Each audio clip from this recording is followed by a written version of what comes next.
کاروبار تباہ ہو رہا ہے، اچھی خاصی عزت تھی وہ بھی خراب ہو رہی، چیزیں ڈسٹرب ہو رہی ہیں، پریشانیاں بڑھ رہی ہیں، تو چیک کر لینا کسی کی ہائے تو نہیں لے لی۔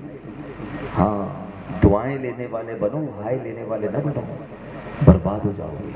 تو بہرحال قیامت کے دن اللہ کے عرش کا سایہ جس کو ملے گا، نمبر 1 عادل حکمران، نمبر 2 اللہ کے نبی علیہ السلام فرماتے ہیں دوسرے نمبر پر کون ہے؟ پیارے آقا فرماتے ہیں وہ نوجوان جس کی جوانی عبادت الہی میں گزری۔ جوانی کی عبادت جو ہے نا وہ اللہ کو بڑی پسند ہے۔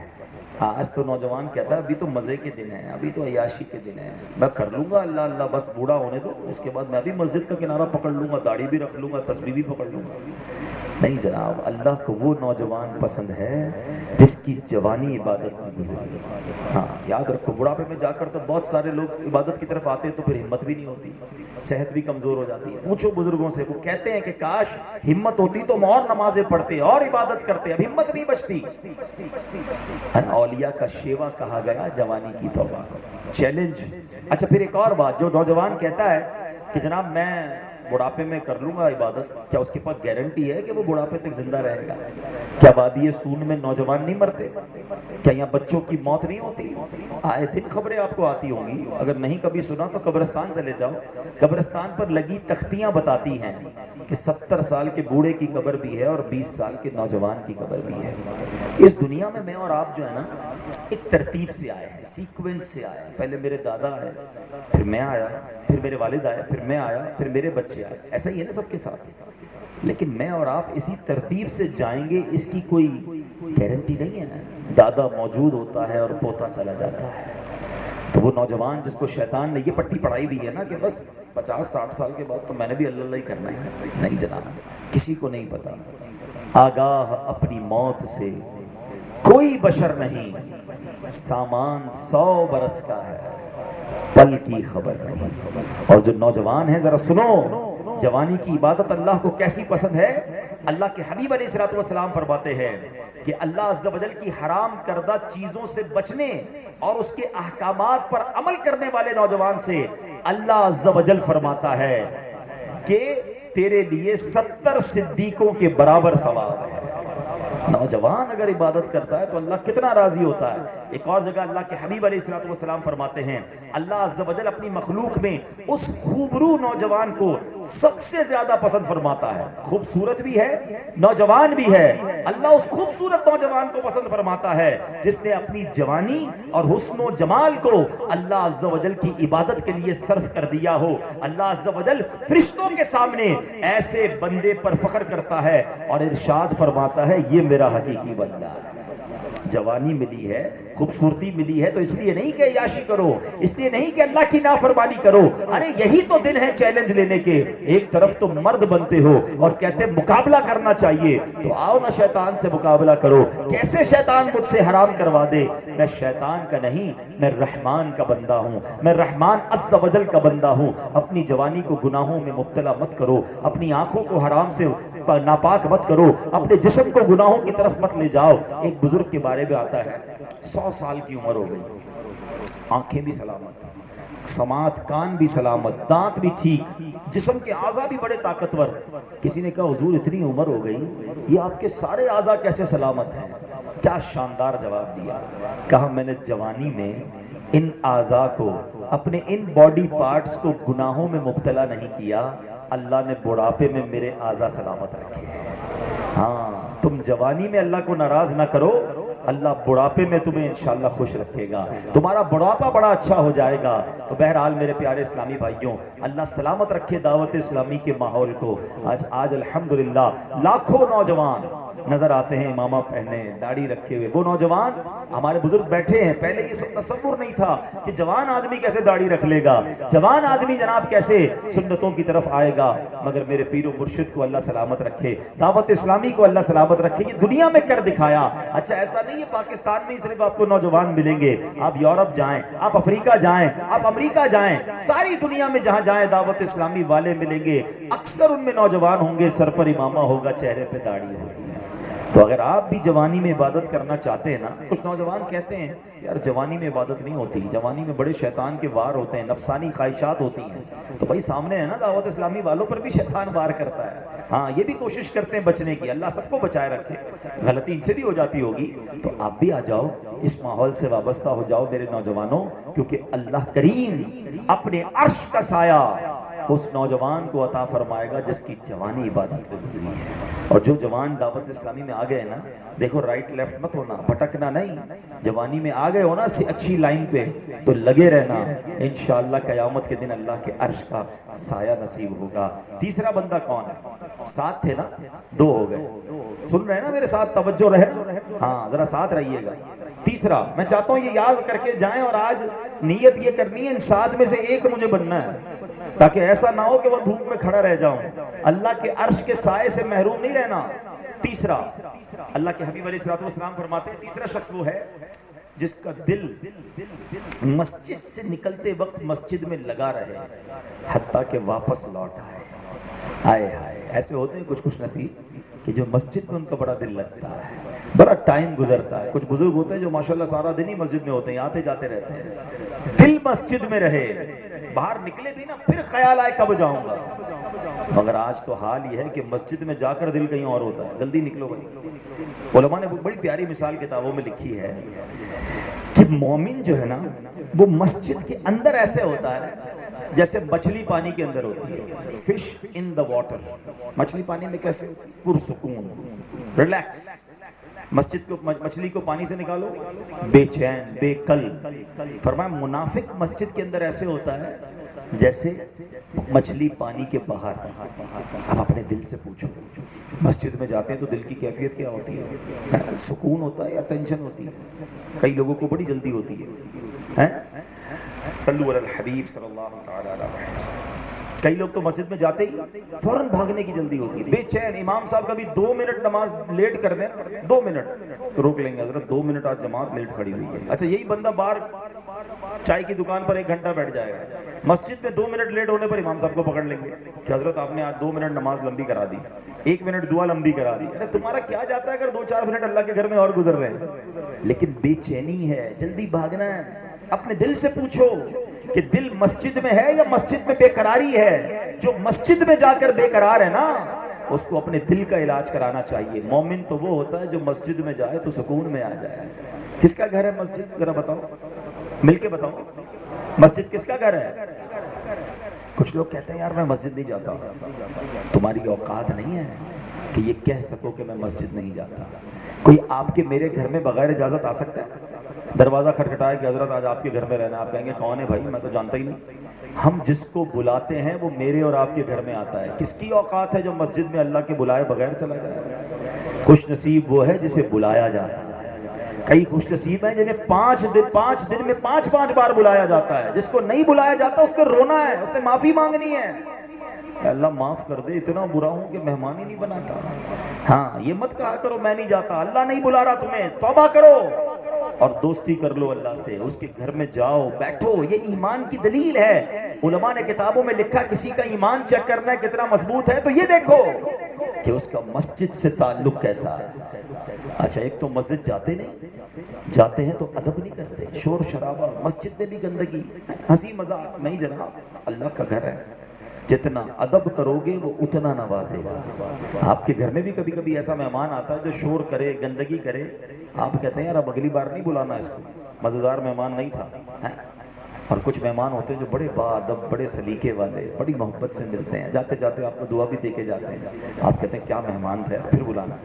تو ایسے جایا کرو کہ اللہ پھر بلائے، بار بار بلائے، ادھر بھی بلائے، اپنے گھر مکے بھی بلائے۔ ہاں اللہ کے مہمان ایسے بنو مسجد میں کہ اللہ راضی ہو جائے تم سے۔ تو یاد رکھو تیسرا شخص جس کو اللہ کے عرش کا سایہ ملے گا نا، یہ وہ ہوگا جس کا دل مسجد سے نکلنے کے بعد بھی مسجد میں لگا ہے۔ ہمارے تو کئی بھائی ایسے ہیں جمعے ہی مسجد جاتے ہیں، اس کے بعد تو مسجد دیکھتے ہی نہیں ہیں۔ نہ کرو ایسا، روز جاؤ اللہ کے گھر میں، روز جاؤ اور سکون اطمینان سے بیٹھو۔ آپ کے گھر کوئی مہمان آتا ہے، آپ تو ویسے بھی مہمان نواز لوگ ہیں، کیا کرتے ہو جاتے جاتے مہمان راضی ہو کر جائے، تحفہ بھی دیتے ہیں نا، مہمان خوش ہو جائے۔ اللہ کے گھر میں جاؤ گے اللہ خالی لوٹائے گا؟ ارے وہ عطا کرے گا کہ تمہاری جھولیوں میں بھی نہیں آئے گا، اتنا عطا فرمائے گا، لیکن اچھے مہمان بننا ہے، سکون والا مہمان بننا ہے، مسجد میں جا کر بیٹھنا ہے، پھر دیکھیں انشاءاللہ کتنی برکت ملتی ہے۔ نمبر 4، نبی پاک علیہ السلام نے فرمایا کہ وہ شخص جس کو قیامت کے دن اللہ کے عرش کا سایہ ملے گا، وہ 2 شخص جو اللہ کے لیے محبت کرتے ہوئے جمع ہوئے اور محبت کرتے ہوئے جدا ہو گئے، ان کو انشاءاللہ قیامت کے دن اللہ کے عرش کا سایہ نصیب ہوگا۔ یہ کتنی پیاری بات ہے۔ اب یہ پتہ ہے کون لوگ ہیں اس اجتماع میں، کیوں آئے ہیں بتائیں نا؟ کسی کاروبار کی وجہ سے آئے ہیں، کوئی دنیا کا مقصد ہے، کوئی نوکری کی درخواست ہے، کوئی پیسے ویسے ملیں گے، جاتے جاتے کوئی لفافہ ملے گا، کئی تو وہ ہوں گے جو بیچارے اپنا خرچ کر کے آئے ہوں گے، اپنی موٹر سائیکل اپنی گاڑی میں اپنا پیٹرول ڈال کر آئے ہوں گے۔ کیوں آئے ہو؟ اللہ کے لیے۔ سبحان اللہ، یہ ہے وہ اجتماع، یہ ہیں وہ محفلیں کہ جب مسلمان مل رہے ہیں مگر اللہ کے لیے مل رہے ہیں۔ میرا کوئی رشتہ دار اس علاقے میں نہیں ہے، میں خود زندگی میں پہلی بار آیا ہوں، میرا آنا بھی انشاءاللہ اللہ کے لیے ہے، آپ کا آنا بھی اللہ کے لیے ہے، ہماری ملاقات بھی اللہ کے لیے ہے۔ یہ وہ ملاقاتیں ہیں کہ مسلمان اللہ کے لیے ملے، اللہ کی محبت کے لیے ملے اور اسی کی محبت میں جدا ہو گئے۔ اللہ ان ملنے والوں کو قیامت کے دن اپنے عرش کا سایہ نصیب فرمائے گا۔ تو ایسی محفلیں، ایسے اجتماع، سبحان اللہ، دعوت اسلامی کے مدنی قافلے، ہر جمعرات کے اجتماع، یہ جایا کرو، کیونکہ اس میں غرض دنیا کی نہیں ہے، اللہ کی رضا ہے، اور یہ اللہ کو اتنا پسند ہے۔ آج کل تو جناب مطلب کے سوا کوئی ملتا ہی نہیں ہے، کچھ فائدہ ہو تو لوگ ملتے ہیں۔ پہلے تو جناب بیمار ہوتا تھا تو لوگ عیادت کرنے پہنچ جاتے تھے، اب یہ اللہ بھلا کرے موبائل کا، موبائل پر ہی عیادت کر لی، پتہ نہیں کب آن لائن جنازہ بھی پڑھنا شروع کر دیں گے، ہر چیز ہی فون پہ نپٹا دینی ہے، جانے کا ٹائم ہی نہیں ہے، بھائی فون پہ طبیعت پوچھ لو، فون پہ خیریت پوچھ لو۔ ملنا ملانا یہ بڑا پسندیدہ تھا صرف اللہ کی رضا کے لیے۔ ہاں اب ملنے پتہ ہی کب جاتے ہیں یا کیوں جاتے ہیں؟ یار جنازے پہ نہیں جائیں گے تو برا لگ جائے گا، اللہ کی رضا نہیں ہے، سیٹھ صاحب ہیں یار چہرہ دکھانا پڑے گا، ہمارے رشتہ دار ہیں نہیں جائیں گے تو ان کا برا لگ جائے گا، یار فوتگی میں جانا پڑے گا، یہاں اللہ کی رضا نہیں ہوتی، یہاں رسم پوری کرنی ہے۔ میں نے خود دیکھا ہے کئی لوگ ظہر کے بعد جنازہ ہے، ظہر کی نماز نہیں پڑھیں گے، جنازہ پڑھیں گے تاکہ وہ ذرا چہرہ آ جائے کہ میں نے جنازہ پڑھا ہے۔ اچھا کئی تو بدنصیب ایسے جنازہ بھی نہیں پڑھیں گے مگر جنازے کے بعد چپکے سے آئیں گے اور میت کے کسی بیٹے سے ملاقات کر لیں گے کہ حضرت دیکھ لو میں بھی جنازے پر آیا تھا، نہ جنازہ پڑھا نہ نماز پڑھی۔ یہ کیا ہے؟ اللہ کی رضا تو نہیں ہوئی۔ اللہ کی رضا کے لیے بندوں سے ملیں، اللہ کی محبت کے لیے ملیں، انشاءاللہ اللہ کے عرش کا سایہ پاؤ گے۔ ایک خوبصورت حدیث سنو، حدیث پاک میں ہے کہ عرش کے گرد نور کے منبر ہوں گے، میرے آقا فرماتے ہیں، جن پر کچھ لوگ موجود ہوں گے جن کے لباس اور چہرے نورانی ہوں گے، وہ نہ انبیاء ہیں نہ شہداء، لیکن ان پر انبیاء اور شہداء بھی رشک کریں گے۔ صحابہ کرام نے عرض کی یا رسول اللہ صلی اللہ تعالی علیہ وآلہ وسلم ان کی صفات بیان فرما دیجئے، وہ کون لوگ ہوں گے؟ اللہ کے حبیب علیہ السلام نے فرمایا یہ وہ لوگ ہیں جو اللہ کی رضا کے لیے آپس میں محبت کرتے تھے، صرف اللہ کی رضا کے لیے، اور آگے فرمایا کہ اس کی رضا کی خاطر ساتھ بیٹھتے اور اس کی رضا کے لیے ایک دوسرے سے ملتے ہیں۔ اللہ کرے کہ ایسی دوستیاں، ایسی محبتیں ہمیں نصیب ہو جائیں جو اللہ کے لیے ہوں، پھر دیکھو انشاءاللہ اللہ کے لیے ملنا ملانا، نیکی کے اجتماع میں جانا، یہ قیامت کے دن اللہ کے عرش کا سایہ نصیب کرے گا۔ روایتوں میں آتا ہے کہ بندے کا دوست وہ ہوتا ہے جس کو دیکھ کر خدا یاد آ جائے۔ اے وادی سون والوں ایک سوال ہے میرا، کوئی ایک دوست ہے ایسا ہمارا جس کو دیکھ کر خدا یاد آ جائے؟ ہاں دوست تو وہ ہوتا ہے جس کو دیکھ کر خدا یاد آ جائے۔ ہمارے تو ایسے دوست بنائے ہوئے ہم نے جس کو دیکھ کر سنیما یاد آتا ہے، جس کو دیکھ کر الٹے ہی کام یاد آتے ہیں۔ نہ بیٹھو ایسے دوستوں کے ساتھ، دوست وہ ہوتا ہے جس کو دیکھ کر خدا یاد آئے، اس سے ملوں تو مجھے مسجد میں لے جائے، مجھے گناہوں سے بچائے، غلط کام کی طرف جاؤں تو روکے، مر جاؤں تو سنت کے مطابق دفنائے، اس کے بعد سالے ثواب کرے۔ مگر ہم نے تو دوستیاں ہی ایسوں سے لگائی ہیں جن کو شاید جنازہ ہی پڑھنا نہیں آتا، نمازی ہم نماز پڑھتے تو مذاق اڑاتے ہیں، خیر تو ہے مولوی ہو گیا جمعہ پڑھ لیتا ہے بس ٹھیک ہے باقی کیا کرنا ہے۔ اب ایسے دوستوں کے ساتھ دوستی لگائی اور کہتے ہیں نیک بن جاؤں گا، نہیں ہو پائے گا، ہمیں چینج کرنا ہوگا، اپنی صحبتیں بدلنی ہوں گی۔ بڑی پیاری بات وہ پنجابی شاعر کہتے ہیں نا، صحبت بڑا اثر لاتی ہے، اور اچھی صحبت کی تو کیا بات ہے، کہتے ہیں بھلے بندے دی صحبت یاروں جویں دکان اتاراں، سودا بھاوے ملے نہ لئیے بھلے آن ہزاراں۔ کہتے ہیں اچھے بندے کی صحبت ایسی ہے جیسے عطر کی دکان ہے، ہے کوئی نوشہرہ میں عطر کی دکان بھی ہوگی امید ہے، تو جاتے ہیں، پیسے خرچ نہ بھی کریں پھر بھی فری میں خوشبو آ جاتی ہے، سیمپل بھی لگا دیتا ہے تھوڑا بہت، عطر والا جو ہوتا ہے نا، تو فائدہ ہی فائدہ ہے، نقصان نہیں ہے عطر کی دکان پہ جانے میں۔ تو یہ اچھے بندوں کی صحبت ہے کہ بندہ ان کے قریب ہو، جو ان پر رحمت برستی ساڑا بھی کم ہو جاتا ہے۔ اور آگے کیا کہتے ہیں، برے بندے دی صحبت یاروں جویں دکان لوہاراں، کپڑے پاوے کنج کنج پئیے چنگا پین ہزاراں۔ کہتے ہیں برا بندہ جو ہوتا ہے نا، لوگ کہتے ہیں میں شرابی کے ساتھ بیٹھتا ہوں، پیتا نہیں ہوں، میں تو ایسی بس بیٹھتا ہوں، دوست ہیں وہ جوا کھیلتے، میں نہیں کھیلتا، بس کمپنی کرتا ہوں۔ کیا ضرورت ہے ادھر بیٹھنے کی جدھر اللہ کی لعنت برس رہی ہے؟ رب جن سے ناراض ہے تو ان کے ساتھ بیٹھ رہے ہیں، پھر کیا ہوگا؟ کپڑے پاویں کنج کنج پئیے، جتنے کپڑے بچا لو کوئی نہ کوئی چنگاری آئے گی کپڑوں میں سراخ کر دے گی۔ اور یہی ہوتا ہے شرابی کا دوست، آگے جا کے خود بھی نشئی بنتا ہے، شرابی بنتا ہے۔ جواری کا دوست ایک بار کبھی نہ کبھی جوئے کا داؤ لگا ہی لیتا ہے، کیونکہ برے بندوں کی صحبت ہے نا، روز برے ہیں۔ نہ بیٹھو ان میں، خدا کے واسطے اپنی آخرت بہتر کرنی ہے، اپنے دوست بدلو، اپنے سنگی بدلو، انشاءاللہ اچھوں کی صحبت تمہیں اچھا بنا دے گی۔ آگے چلتے ہیں، نبی پاک علیہ السلام فرماتے ہیں اگلا وہ شخص جس کو قیامت کے دن اللہ کے عرش کا سایہ ملے گا، ہائے ہائے، فرمایا وہ شخص جو خلوت میں اللہ عز و جل کا ذکر کرتا ہو اور اس کی آنکھوں سے آنسو بہہ نکلے، ہائے ہائے سبحان اللہ۔ خلوت یعنی اکیلے میں، کوئی نہ جانے، اللہ کی یاد اکیلے میں آئے اور بندہ رو پڑے۔ اللہ کو وہ اکیلے میں رونے والا بڑا پسند ہے۔ ہم محفل میں تو بعض اوقات رو پڑتے ہیں نا، کوئی نعت پڑھ لے، کوئی دعا کروا دے، اچھی بات ہے، لیکن کبھی ایسا ہوا کہ اکیلے میں نے آپ کو بیان کے شروع میں بھی کہا تھا کہ جب ساری دنیا سوئی ہوئی ہو نا، اکیلے میں اللہ کو یاد کرو، وقت نکالو، پھر آنسو جو بہیں گے نا وہ بڑے مقبول ہوں گے اور وہ ڈائریکٹ کنیکشن ہو جائے گا تمہارا رب سے۔ اور دیکھو جو اکیلے میں اللہ کو یاد کر کے روتا ہے، اللہ اسے قیامت کے دن اپنے عرش کا سایہ نصیب فرمائے۔ اللہ مجھے بھی یہ سوز عطا فرمائے، یہ خوف خدا نصیب فرمائے، آپ کو بھی یہ نعمت عطا فرمائے۔ چھٹے نمبر پہ میرے آقا فرماتے ہیں وہ کون ہوگا؟ اب تک 5 ہو گئے، چیک کر لو ہم ان میں ہیں کہ نہیں، اب 2 رہ گئے، ٹھیک ہے۔ چھٹے نمبر پر نبی پاک علیہ السلام نے فرمایا وہ شخص جسے کوئی مال و جمال والی عورت گناہ کے لیے بلائے اور وہ کہے کہ میں اللہ سے ڈرتا ہوں۔ اللہ، یہ ہے بڑا امتحان، اللہ اس امتحان سے محفوظ رکھے۔ لیکن اگر کسی کو گناہ کا موقع ملے، بدکاری کا موقع ملے اور وہ اس لیے پیچھے ہٹ جائے کہ میں اللہ سے ڈرتا ہوں، اللہ کا خوف دل میں ہے، قیامت کے دن اللہ کے عرش کا سایہ نصیب ہوگا۔ آج تو لوگ کہتے ہیں ذرا شہر بدل کر چلتے ہیں، ملک بدل کر چلتے ہیں، کہیں اور جا کر گناہ کرتے ہیں، کوئی دیکھنے والا نہیں ہوگا۔ ان کو یہ نہیں پتا میرے محلے والا تو نہیں ہوگا، میرے خاندان والا تو نہیں ہوگا، مگر جس نے پیدا کیا ہے وہ مالک وہاں بھی دیکھ رہا ہے۔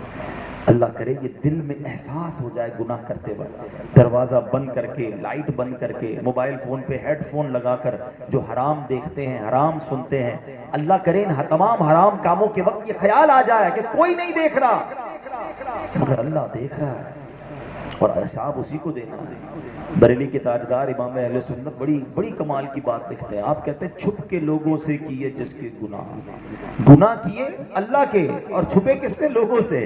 کمال یہ ہے جس نے سزا دینی ہے، عذاب دینا ہے، وہ دیکھ رہا ہے، جن لوگوں نے کچھ نہیں کرنا ان سے چھپ رہے ہیں۔ چھپ کے لوگوں سے کیے جس کے گناہ، وہ خبردار ہے کیا ہونا ہے۔ اللہ کرے کہ یہ احساس مجھے اور آپ کو مل جائے۔ ایک بار ایک شخص جو تھا اس نے ایک عورت کو گرفتار کیا، پکڑ لیا، بدماش تھا، بے حیائی کے لیے، چاقو ہاتھ میں تھا، بدماش بھی تھا، سارے لوگ اس کے گرد کھڑے ہو گئے، ہمت کسی کی نہیں ہو رہی تھی عورت کو چھڑانے کی، عورت چیخ رہی بچاؤ بچاؤ، کوئی بچانے کے لیے نہیں جا رہا تھا۔ اس زمانے کے جو بزرگ تھے اس بندے کے قریب گئے، غالباً سیدنا ابراہیم بن ادم رحمۃ اللہ تعالی علیہ کا واقعہ، آپ قریب گئے اور آپ نے کان میں ایک جملہ کہا، اس بدماش کے ہاتھ سے وہ چاقو گرا، تھر تھر کانپا، بے ہوش ہو گیا، عورت بھی بھاگ گئی۔ تھوڑی دیر بعد اس کو ہوش آیا تو لوگوں نے کہا تو اتنا بڑا بدماش، تو کیسے بے ہوش ہو گیا، کیا ہوا؟ کہا پہلے یہ بتاؤ میرے کان میں بات کرنے والا کون تھا؟ کہا وہ تو زمانے کے ولی سیدنا ابراہیم بن ادم رحمۃ اللہ تعالی۔ کہا کیا کہا؟ یہ تو بتا دو تمہارے کان میں انہوں نے کہا کیا تھا؟ کہا انہوں نے صرف ایک جملہ کہا تھا، جو تو اس وقت کر رہا ہے وہ اللہ دیکھ رہا ہے۔ بس یہ سننا تھا اور میرے دل میں خوف طاری ہوا۔ تو اللہ کرے، اللہ سے دعا ہے کہ کبھی گناہ کی طرف دل کھینچے نہ، اور کبھی شیطان کھینچنے لگے نا تو یہ خیال آ جائے کہ جو میں کرنے جا رہا ہوں یہ اللہ دیکھ رہا ہے. اکیلے میں گناہ سے بچنا، موقع ملے اور گناہ سے بچنا، یہ اللہ کو بڑا پسند ہے، اور انشاءاللہ اس کو اللہ کے عرش کا سایہ نصیب ہوگا. آخری وہ شخص، 7واں نمبر، اللہ کے نبی علیہ الصلوۃ والسلام فرماتے وہ شخص جو اس طرح چھپا کر صدقہ کرے کہ دائیں ہاتھ سے صدقہ کرے تو بائیں ہاتھ کو خبر نہ ہو کہ صدقہ کیا ہے، وہ بھی اللہ کے عرش کا سایہ پائے گا. اس میں بھی ہم بڑے ہی زیادہ ناکام ہیں. ادھر تو صدقہ کریں تو اعلان چاہیے، امام صاحب کو پرچی جاتی ہے، حضرت ذرا خاص والا اعلان کریں، میں نے مسجد کے لیے اتنے پیسے دیے ہیں، پنکھے میں نے لگائے ہیں، کولر ہم نے لگا دیا ہے، ذرا قالین لگوایا، حضور ذرا خاص والا اعلان کرتے ہیں، حاجی صاحب کا نام بھی لیں کہ فلاں حاجی صاحب نے پنکھے لگا دیے. اپنے دل سے پوچھیں، سارے لوگ اپنے دل سے پوچھیں کہ جب میں اللہ کی راہ میں کوئی خرچ کرتا ہوں میرا کیوں دل چاہتا ہے کہ میرا اعلان ہو، لوگوں کو پتا چلے. اچھا پہلے کے زمانے میں کیا ہوتا تھا؟ اخبار میں تصویر لگاتے تھے، سلائی مشین دیتے ہوئے، اناج بانٹتے ہوئے. اب تو اخبار کیا، ہر بندے کا اپنا اخبار ہے. پہلے کہتے تھے نیکی کر دریا میں ڈال، اب نیکی کر فیس بک پہ ڈال. ہر چیز ڈالنی ہے، چھوٹا سا بھی نیکی کا کام کرنا ہے وہ بھی ڈالنا ہے، پتہ چلے ماں بدولت کتنے سخی ہیں. اپنے دل سے پوچھیں کہ مجھے کیوں فکر ہوتی ہے کہ میں یہ کام کروں تو لوگوں کو پتا چلے. اچھا کسی کو نہیں پتا چلتا تو بہانہ ڈھونڈتے ہیں، کوئی نہ کوئی بہانہ کر کے بتانا ضرور ہے کہ یار میں نے کیا نیکی کی. اب نیکی کر لی اکیلے میں، پتا کسی کو نہیں چلا، اب پیٹ میں درد ہونا شروع ہوا تو اب دوستوں کو کہتے ہیں یار بس وہ کل ایک بڑا غریب بندہ آیا تھا، بڑا پریشان تھا بیچارہ، بس میں نے اس کو 10,000 روپے دے دیے. اور سامنے والا کہے گا اچھا ماشاءاللہ آپ نے مدد کی، وہ اس کا یہ کہنا ہے ہمارے دل کو ٹھنڈک پڑ گئی، میرے پیسے وصول، اس نے تعریف کر دی. لوگوں کے لیے پیسے دینا، لوگوں کے لیے صدقہ دینا، لوگوں کے لیے نیکی کرنا، خدا را یہ پسندیدہ عمل نہیں ہے، بلکہ بعض اوقات عمل برباد ہو جاتا ہے. یہ صرف صدقے کے لیے نہیں، باقی اعمال کے لیے بھی ہے. میں ایک سوال کرتا ہوں، آخری بیان میرا اینڈ ہے، اتنا سارے لوگ بیٹھے ہیں، یہ سوال میں اپنے آپ سے بھی کر رہا ہوں کہ ذرا یہ سوچئے گا کبھی اکیلے میں، آج ہی سوچ لیجئے گا کہ میرے پاس ایسی کتنی نیکیاں ہیں جو صرف میں جانوں اور میرا رب جانے. اکیلے میں سوچیے، ہم نے ہر چیز لوگوں کو بتائی ہے، جتا جتا کے بتائی ہے. ہمارا تو تعلق ہے لوگوں سے، روز ہی ملنا ہوتا ہے، تھوڑی دیر بیٹھے نا، تھوڑی دیر کے اندر بتاتا ہے بندہ میں الحمدللہ 15 سال پہلے حج پر گیا تھا، الحمدللہ پچھلے 5 سالوں سے کنٹینیو عمرہ بھی کر رہا ہوں، اللہ نے بڑا کرم کیا، ہمارے گھر کے قریب مسجد ہے، اس کی چھت بھی ہم نے ڈلوائی ہے، اللہ کا نے بڑا کرم کیا، رجب شعبان رمضان کے روزے رکھتا ہوں. اب بندہ پریشان ہو جائے کہ آپ سے پوچھا کس نے کہ آپ کیا کیا کرتے ہیں، کیوں بتا رہے ہیں؟ اپنے آپ سے پوچھیں آپ کیوں بتا رہے ہیں اپنی نیکیاں. اچھا کمال کی بات یہ نیکیاں بتا رہے ہیں، گناہ نہیں بتا رہے، حالانکہ گناہوں کا بھی بڑا لمبا دفتر ہے ہمارا. تمہیں 15 سال پرانا حج یاد ہے؟ کل جھوٹ بولا تھا وہ یاد ہے؟ آج صبح آنکھوں نے حرام دیکھا تھا وہ یاد ہے؟ اس پر توبہ کرنی نہیں اور پچھلی نیکیاں سب کو بتانی ہیں. خدا را سوچو، یہ شیطان کا وار ہے. ریاکاری، دکھلاوا، یہ شرک اصغر کہا گیا احادیث میں. اللہ کرے کہ بس ہم ایسے نیکیاں کریں کہ میں جانوں میرا رب جانا. کیوں بتاؤں کسی کو؟ اجر اس سے لینا ہے نا. اور خاص طور پہ صدقہ خیرات اللہ کی راہ میں خرچ کرو، دائیں ہاتھ سے خرچ کرے، اس کے بائیں ہاتھ کو پتہ نہ ہو، اللہ قیامت کے دن اپنے عرش کا سایہ نصیب فرمائے. ہے بڑا مشکل، یہ آسان نہیں ہے. ہاں یہ ڈیفیکلٹ، مشکل کام پہ تو بڑا انعام ہوتا ہے نا، کیونکہ دل بہت چاہتا ہے پتہ چلے لوگوں کو. ایک بار فرشتوں میں ایک بحث شروع ہو گئی کہ اللہ کی سب سے طاقتور مخلوق کون سی ہے. ایک فرشتے نے کہا پہاڑ، اتنے بڑے مضبوط پہاڑ ہیں، اللہ نے زمین کو ثابت کرنے کے لیے پہاڑ بنایا. دوسرے نے کہا نہیں لوہا، لوہا تو پہاڑ کو کاٹ دیتا ہے. تیسرے نے کہا آگ، آگ تو لوہے کو پگھلا دیتی ہے. چوتھے نے کہا پانی، پانی تو آگ کو بجھا دیتا ہے. اگلے نے کہا ہوا، ہوا پانی کو لے جاتی. بحث شروع ہو گئی. اللہ کی بارگاہ میں عرض کی مولا تو ہی بتا دے تیری سب سے زیادہ طاقتور مخلوق کون سی ہے.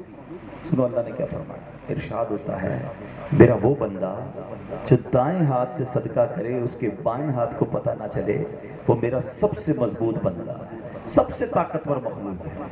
تو بنو نا، آؤ ہمت کرو، شیطان کے واروں سے بچو، میں جانوں میرا رب جانے.